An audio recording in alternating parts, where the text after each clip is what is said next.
everyone. So until last class, we talked about some basics of linear dynamical systems. Specifically, we have taken a 2D dynamical system, linear dynamical system, and then worked out the entire bifurcation map. And we have seen how, as you vary some parameters, two parameters, delta and tau, discriminant and trace, right? How it shows a rich variety of dynamics, rich variety of fixed points. So another important feature of dynamical system, which we'll be using a lot in this course, is a limit cycle. Right, this is a property of dynamical system where it shows a simple periodic behavior of a certain kind. It is different from a center, right? And it will be useful in our neuron modeling because the neuron's activity is very often a simple oscillatory process, and it's can be modeled very well by a limit cycle. So let us talk about this limit cycle. So limit cycle is basically an oscillatory behavior exhibited by a dynamical system, and it has two properties. One is periodicity, obviously, because it's an oscillation. So therefore, x of t is equal to x of t plus capital T, where capital T is the period of the limit cycle. And the other property is something called isolatedness. So let me. So limit cycle is shown here as a schematic. So you see this dark line here is a limit cycle. So once you start on, so there is a closed loop in the state space. Once system starts anywhere on the closed loop, it will keep on going around and around it, and that's where the solution is periodic. But if you start anywhere off that closed loop, like let's say here, right, it won't be periodic. It will tend towards this periodic solution asymptotically. So if I start from here, it will kind of go towards it from outside, and finally asymptotically approach the limit cycle. If you start from inside somewhere, again it will expand and go outwards and go towards the limit cycle, and right, and then stay with it forever.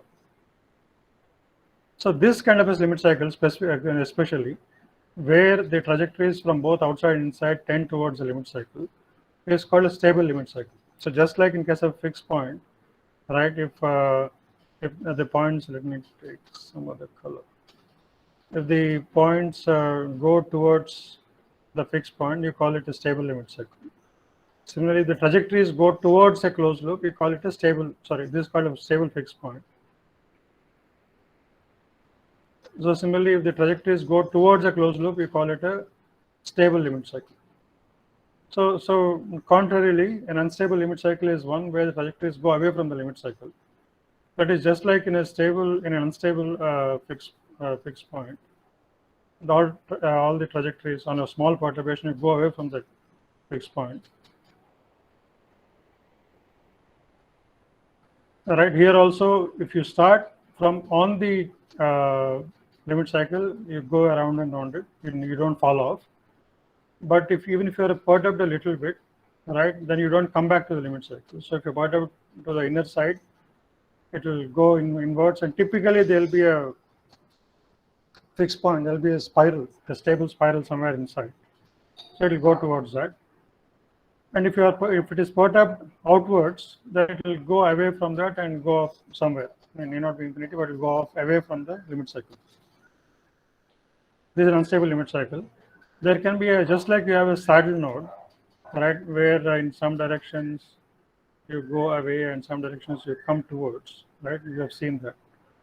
So this is a saddle. Similarly, even for a limit cycle, there is something called a half stable limit cycle, where in one direction it will go away from the limit cycle, and or on one side it will go away from the limit cycle. On the other side, it will come towards the limit cycle. So this is also possible. So these kinds of possibilities exist. Now, so to understand the first property of limit cycle, which is periodicity, right? Let us look at our familiar simple harmonic oscillator, which is given by this equation. And this can be written as two equations. This is a single second order differential equation. You can write it as two first order differential equations by this extra assumption, by introducing extra variable y.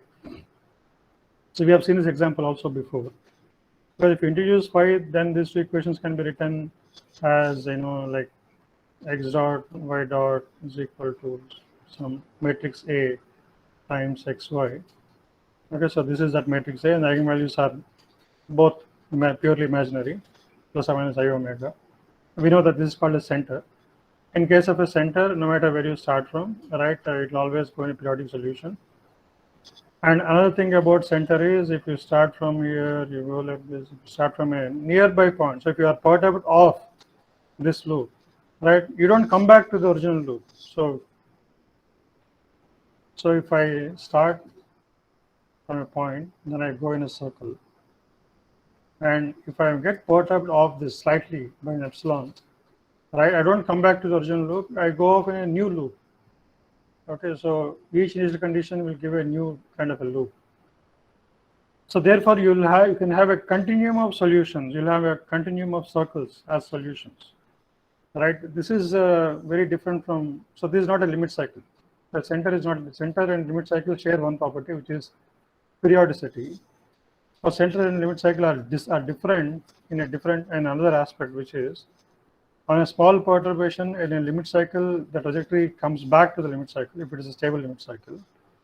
Whereas on a small perturbation in case of a center, it doesn't come back to the original solution but goes to a new periodic solution. Therefore, you have a continuum of solutions in case of a center, but in case of limit cycle, there is no continuum, right? It will come back to the same this thing. So a limit cycle is an isolated solution. It has the property of isolatedness. What does that mean? Let us again look at it in the context of fixed points.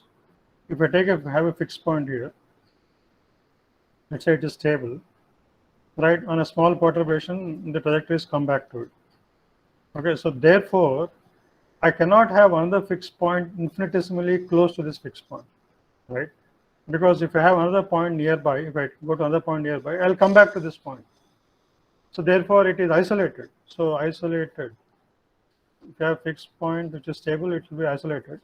That means there is no other fixed point infinitesimally close to it. Okay, so that's what we have seen.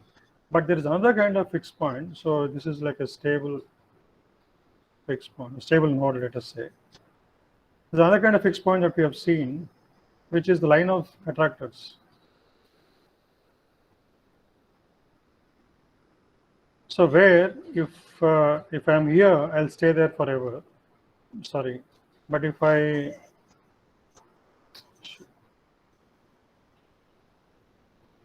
so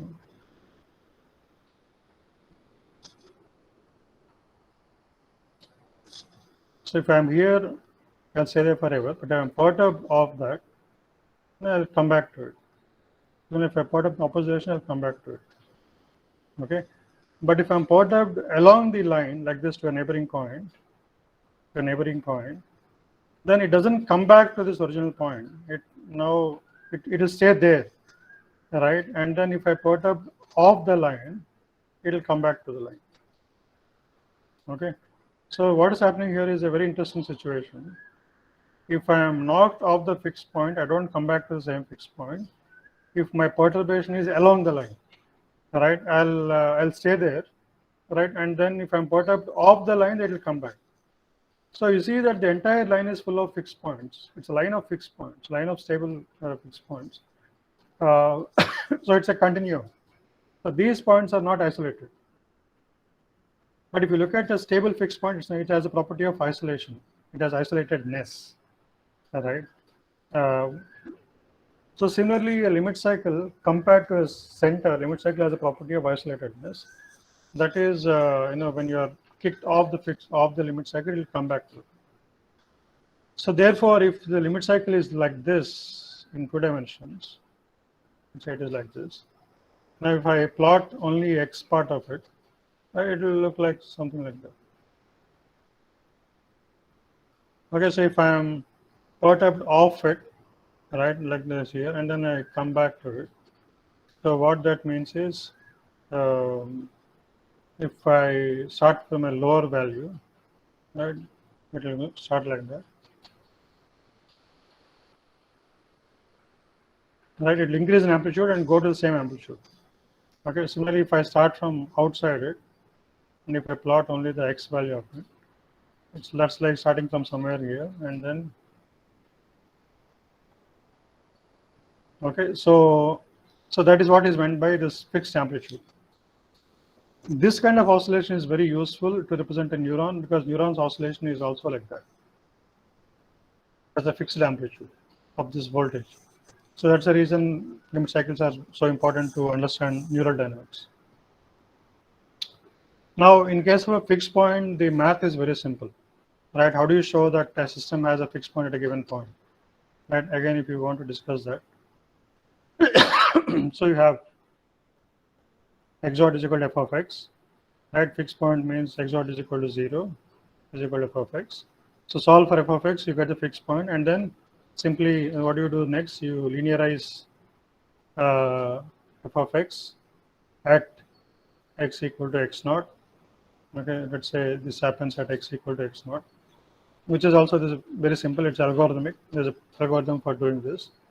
And once you linearize, find eigenvalues, find lambdas, and the lambdas will tell you is it stable or unstable. So life is very simple. But unfortunately, when it comes to proving existence of limit cycles, there is no general algorithm, right? Based on the form of the equations, you will try to apply some theorem or other which is relevant and show that there is a limit cycle in the dynamics for these equations. Unfortunately, there is no simple answer, generalized answer to find out if the limit cycles for any given arbitrary dynamical system. Okay, so in this class, I'll just show a couple of examples of equations which show limit cycles that gives an intuition of what the equations will look like. Equations of systems that display limit cycles. Later on, I'll come back to this topic later in the middle of the course. Then we actually start discussing neural oscillations. So then we'll look at a couple of theorems, very powerful theorems, which can show demonstrate existence of limit cycles in more general classes of systems. But even those theorems are not like comprehensive, but they are more generic than the examples that I will be showing in this class. So let us start with special systems, that is example systems, which can show limit cycle behavior, just to get an intuition of how equations which exhibit limit cycles will look like. The first example is this. This is something equation. This is a limit cycle that is called the Hop oscillator. Right? It is given by these two equations. X dot is equal to minus y plus mu x into 1 minus x square minus y square. Y dot is equal to x plus mu y into 1 minus x square minus y square.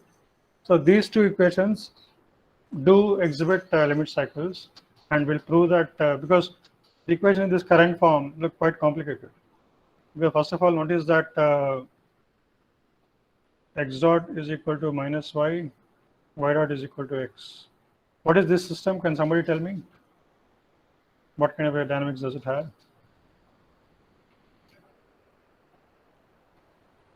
Hello? Sinusoidal. Yeah, but more precisely, what is the technical term? We just saw it like 5 minutes ago. We saw it in a class, in a previous class also. Simple harmonic. Yeah, simple harmonic motion. Simple harmonic oscillator, SHO, right? Because again, if you calculate the eigenvalues, they'll be purely imaginary. Okay. So, but these are linear, so life is simple. But here I have a heavy nonlinear term, which is cubic, right? So therefore, on the whole, it's a cubic nonlinearity. It's a cubic nonlinear system which has two variables, two-dimensional system. So it's not that easy to analyze this, right? So it looks pretty crazy. But if you transform the system into polar coordinates by making this substitution, things look very interesting. So let us first calculate this quantity xx dot plus yy dot, right? See what happens. This will be equal to that xx dot will be, if you take xx dot, you have minus xy plus mu x square times this, and here you will have xy plus mu xy times this. So if you add them up, minus xy and xy will get cancelled out. You will have mu of x square plus y square times 1 minus x square minus y square. Now, if you take x square plus y square is equal to r square and substitute here, right? You get not only that, if you take this, you really notice that you take derivative of this, 2x into x dot plus 2y into y dot is equal to 2r into r dot, right? So if you cancel off 2, you get xx dot plus yy dot is equal to rr dot. Okay, so rr dot is nothing but half of dr square by dt. So on the left side, that's what you have, half of dr square by dt. On the right side, you have, or you can just take it as rr dot. On the left side, you have rr dot. On the left side, you have rr dot. Right side, you have mu into r square into 1 minus r square. Okay, so if I cancel off 1 r here and 1 r here, I get r dot is equal to mu into 1 minus r square times r. That's what you have here. This is one equation. This is the differential equation governing r.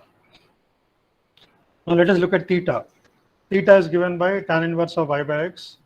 Therefore, theta dot will be equal to 1 by 1 plus y square by x square times xy dot minus yx dot by x square. Right? If you move things around a little bit, you get xy dot minus yx dot by r square. What is xy dot minus yx dot? Then take this here. X y dot is given by this, right? And yx dot, multiply this by y on both sides, multiply this by x on both sides, and take the difference. Then it will actually work out to be very simple, because this expression will get cancelled off. When we did xx dot plus yy dot, this expression first term will get cancelled off. When you do this xy dot minus yx dot, second term will get, the big nonlinear term will get cancelled off, and you just get x square plus y square is equal to r square. Okay, so therefore, if you combine equation 5.3 and 5.4, right? So that is, you plug this in here, you get simply theta dot is equal to 1, which means, so you have two equations now, right? We have, maybe let me take the user space. R dot is equal to mu r into 1 minus r square. Theta dot is equal to 1. Okay, so let us look at these two equations. These are two equations. If you convert that into polar coordinates, let us write this equation in a graphical form, like by plotting r dot versus r. So now let us see what is the solution. How does r vary depending upon the initial condition? So you see that for r between 0 and 1, okay, r dot is positive. For r greater than 1, r dot is negative. So what does it mean? If I start with any r, which is value less than 1, r has to be positive. So there's no, we won't be looking at negative axis. So if r is less than 1, r dot is positive, which means r increases. Okay, and if r is greater than 1, right, r dot is negative, which means r decreases. So if I start with an initial condition, initial value of r, which is less than 1, r increases. If I start with initial value of r greater than 1, r decreases. And if so, where do both meet? When r equal to 1, you see that on the right side, this is equal to 0.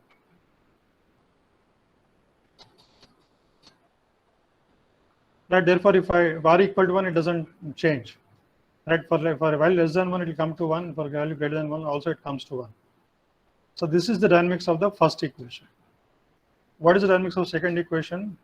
It's very simple. Theta dot equal to 1. So theta is the angle, right?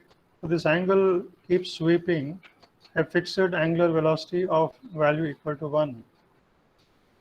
This is a simple rotor. So if you combine these two, what happens is like this. If r is, so if let's say you are a point, this is 1, this is a unit circle of size 1. If I start from inside this circle, r is less than 1, it will tend towards 1. And as it tends towards 1, this point also rotates in the anti-clock direction, that is positive direction with the uniform velocity. So it will keep on going like that. And r tends to 1, it will merge with that. Similarly, if r is greater than 1, start with r value greater than 1, r again tends to 1, comes back to 1. But as it does it, it will keep rotating at a fixed angular velocity of omega equal to 0 and merges with that unit circle. So what is happening here is all trajectories will tend towards the unit circle. Trajectories that start from inside unit circle and those that start outside unit circle, they all tend towards unit circle. And this is exactly the kind of behavior we're expecting in case of a limit cycle. Okay, so these two equations, which look slightly scary initially to look at, if you convert them to polar coordinates, they give us these two equations. If you interpret them, you get a very nice oscillator, which is a limit cycle oscillator and not a center. It's not a simple harmonic oscillator, it's a limit cycle oscillator. If it had been a simple harmonic oscillator, no matter where you start from in terms of value of r, the r value doesn't change, only theta will be rotating. Right, that will be a simple harmonic oscillator. But whereas in case of limit cycle, r will tend to a certain fixed value, and then oscillations will continue after that at that amplitude. So this is a classic example of limit cycle oscillator. So the same equations also will look quite elegant if you convert them into complex domain. Right, the Hopf oscillator can also be expressed in complex variables. I hope you have done some complex variables in your previous classes. I don't know, high school, plus 2 also has some complex algebra, right? Because in this course later on I'll be talking about the Hopf oscillator in the complex variable form, but it has some very nice properties, and in my lab we are doing some interesting research in this area. So I'll talk about that later in the course. But for now, let me just state that the Hopf oscillator has a very elegant form in the complex form, and using this form also you can prove limit cycles. So in the complex form, you can easily take it as a homework problem and verify for yourself. These two equations can be written. So if you define z is equal to x plus iy, right, and if you add them up, you'll be able to put those equations into this form: I omega z plus 1 minus mod z square times z. Okay, now so z is the complex number. I want to show that both equations are the same. This is a complex number, and in polar coordinate this is r and this is theta, right? And so in the complex form, if this is z, so this is x and this is y, so z is equal to x plus iy. The same thing can also be written as equal to r into e power I theta, because this will be x is r cos theta, y is I sin theta. So in polar form, that can be written as r into e power I theta. So now if you make the substitution, then calculate dz by dt, then you get that is equal to e power I theta and dr by dt plus d theta by dt into ir into e power I theta. Okay, so you get this. Now if you substitute this back in here, then on the left side you have this whole expression, e power I theta dr by dt, etc., etc. On the right side, let us see what happens. Z is r into e power I theta, so that goes here, which is what you see here, right? And mod z is just r, so mod z 1 minus mod z square is 1 minus r square, and z here is e power I theta, r into e power I theta. So now you see that on both sides you can cancel off e power I theta.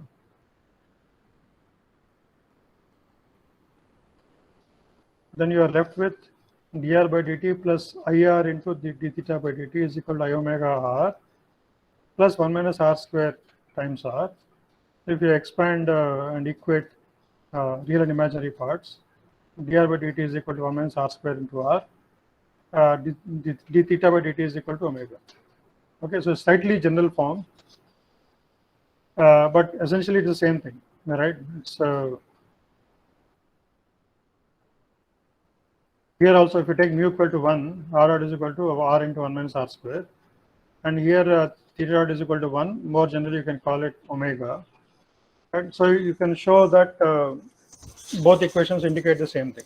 This is a complex form, there's a real form. So now if you simulate this, it will look like this. Now let me just show a simulation of this in MATLAB.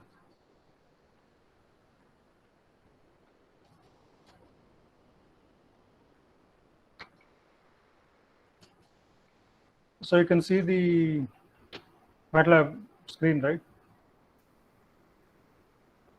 Yes, sir. Yes. Okay. So that's it. You can see that, right? So on the in figure 1 is x of t. I'm only showing the x variable. It will oscillate like this. So you see that starting with a small oscillation, expanding to a fixed size, and then it will go around that. And in 2D, you can see it like this. You can do the same thing. So let me change the initial condition to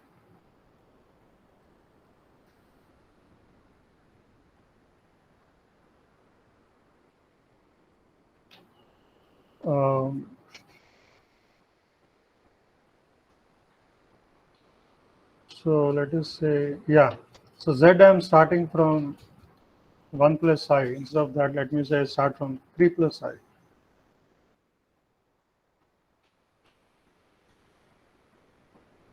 Let me start from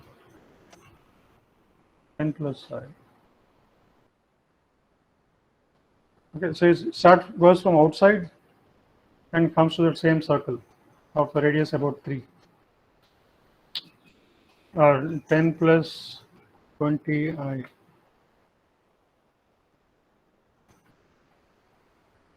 Oops.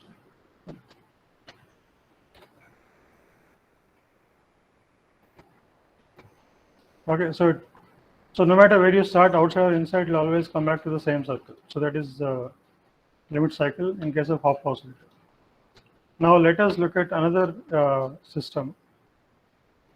So half oscillator is a single oscillator, single equation, right? It's an example of a limit cycle. Now let us go beyond examples and talk about a general class of equations which will exhibit limit cycles. So these are called linear systems. Right? This is a general class of system that can exhibit limit cycles. So there's a theorem which says that if your equations have this specific form. So by the way, limit cycles can be exhibited by high dimensional systems also.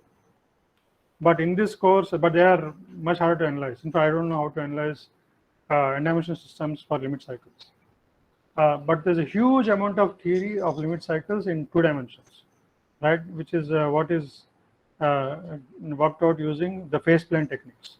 So in this course, we'll be only talking about a 2-dimensional system which have limit cycle behavior.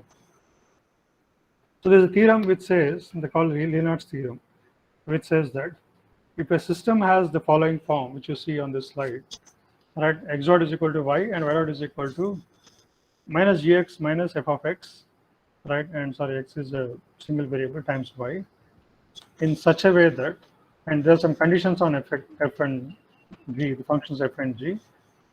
If those conditions are satisfied, the theorem says this system will have limit cycles.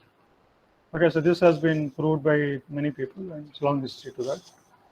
Okay, so you can take a second order system, right, and second order nonlinear system, x double dot plus f of x times x dot plus g of x equal to 0, and break it down into 2 first order systems but nonlinear, right, by making the substitution x dot is equal to x dot is equal to y. If x dot equal to y, and if you plug it back in here, I get y dot plus f of x times y plus g of x equal to 0. Right? That's the second equation. So if you do that, then there are some conditions that are required by the theorem on g of x and y f of x. What are these conditions? They must be continuously differentiable for all x, right, everywhere differentiable. Then g of x is equal to g of minus x is equal to minus g of x. That means it's an odd function. G must be an odd function, and g of x must be 0 must be positive for the entire positive side, right? So that is another requirement. Because, for example, arc function can be negative and positive on the positive axis, right? Positive x-axis. But here it is required that it should be not only an odd function, it's a special kind of an odd function where it is completely positive for positive x. That's the requirement on G.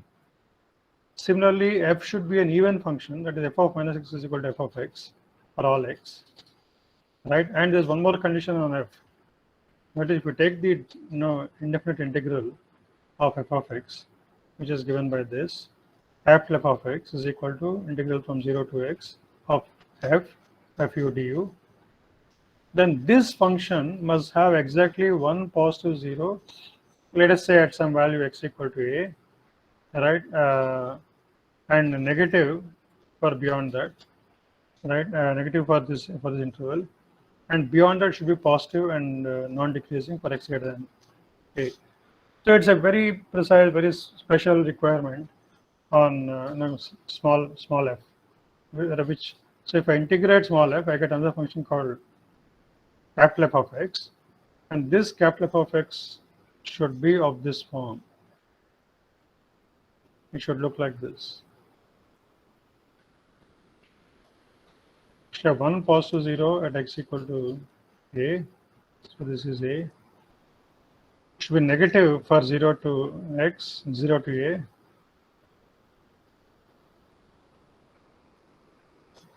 Right, and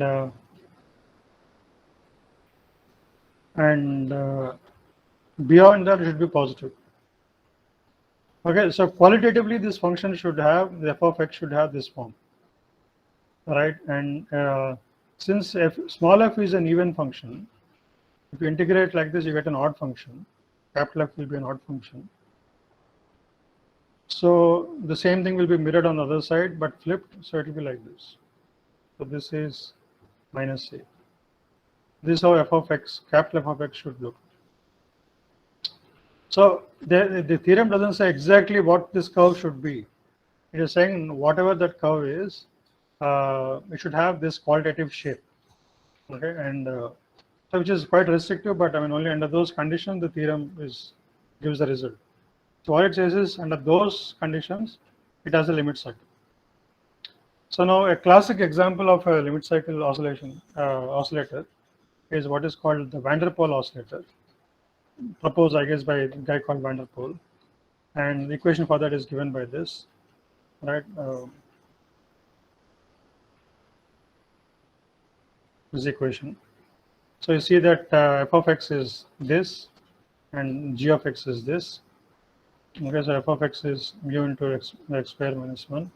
G of x is just equal to x, and you can see that small f of x is an even function because of, right, it's a function of x square. G of x is an odd function because it's an odd power of x. And then if you integrate f of x from 0 to x, you get capital F of x, which will look like this. And if you plot this function, what does it look like? Capital F of x, if you plot it, at x equal to 0, it is 0. For x between 0 and root 3, it is negative. Okay, and this is root 3. And x beyond root 3, it is positive. Now this is an odd function, right, because it's a function of only odd powers of x. The same thing is mirrored on the negative side. It looks like this. So the equations have all the requirements of Leonard system. So van der Pol equation is an example of a Leonard system. Right, this is taken from the book Strogatz, textbook Strogatz. Right, it looks like this. Now, if you simulate this, the oscillations will look like this. All right, let me show you this in MATLAB.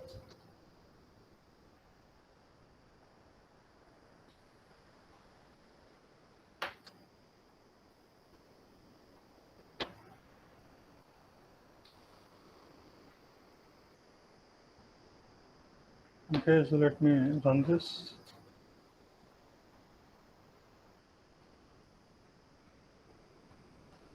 So you see that it has two variables x and y. The two variables, if you plot them separately as a function of time, it looks like this, right? And so if you plot them one against the other in 2D space, xy plane, it looked like this. The thing is, limit cycle oscillation doesn't have to be circular or anything like this, or even elliptical. It can be quite distorted.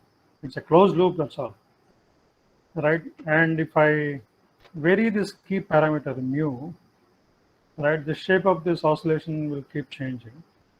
So where is mu defined? Mu is 1.5 here. So let me reduce it to 0, sorry, 1.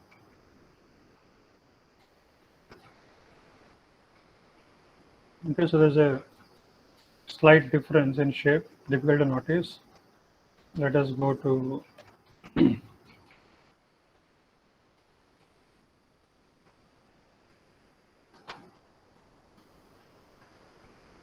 you see that it is moving away from that highly distorted. It was looking almost like a rectangle. Now it is becoming more like an oval. And if I decrease mu further, say 0.2,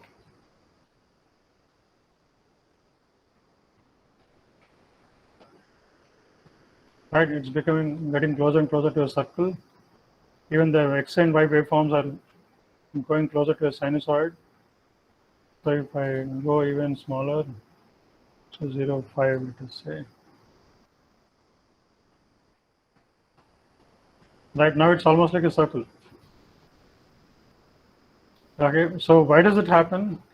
Let us look at the equations once more.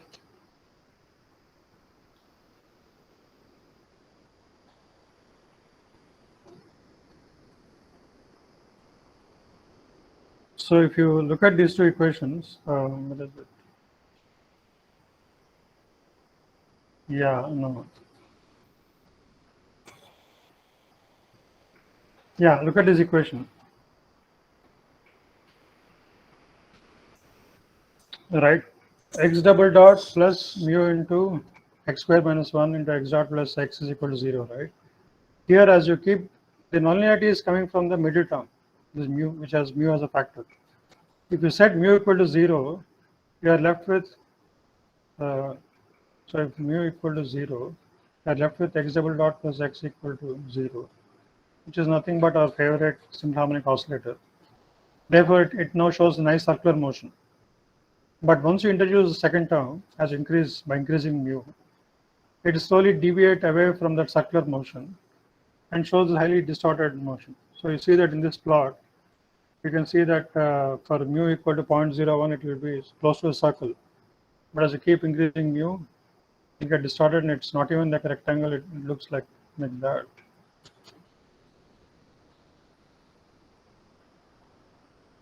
It kind of looks like a dog's bone, right? Yeah, so this is a very good example of a limit cycle oscillator.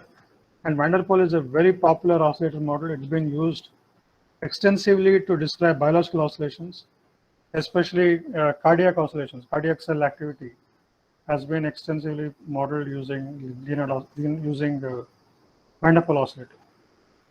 Okay, so let us stop there for now. Then tomorrow we'll have like a tutorial class on phase plane techniques. I think Sandeep will take a class on phase plane techniques. He'll show you a simulator, an online simulator for doing phase plane analysis. It will let you plot null lines and look at fixed points and so on. Then in the subsequent class, I'll do a basic summary of the biology of a neuron, right? What is a neuron, what are the parts, and how does it produce a potential, and how does the potential vary on stimulation and all those things. Then after that, we'll start putting together a mathematical model to describe single neuron oscillations. So that's all from me for today. Any questions? So in the first solved example, what was the significance of theta dot equal to 1 when we got that Yeah. equation? So that let me go back to the slides.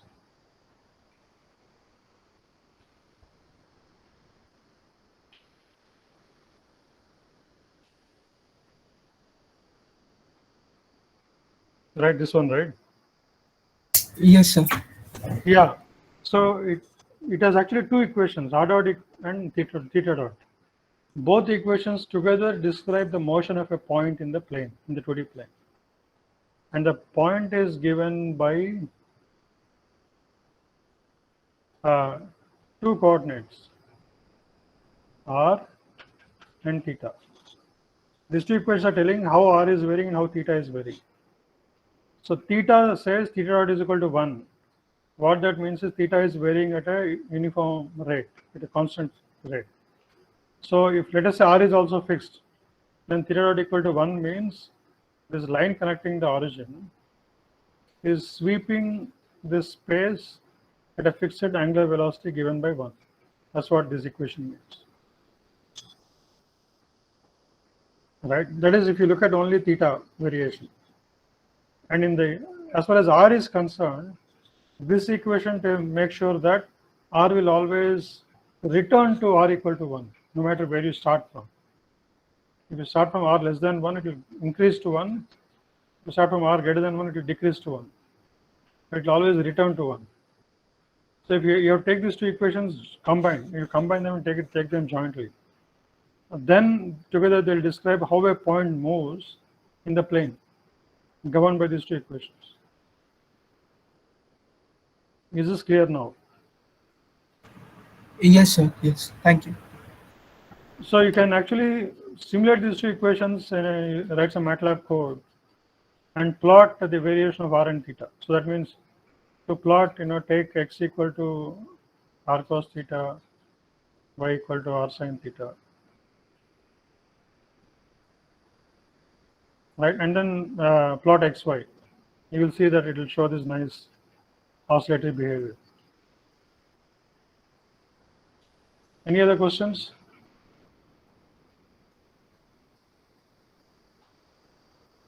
Hello?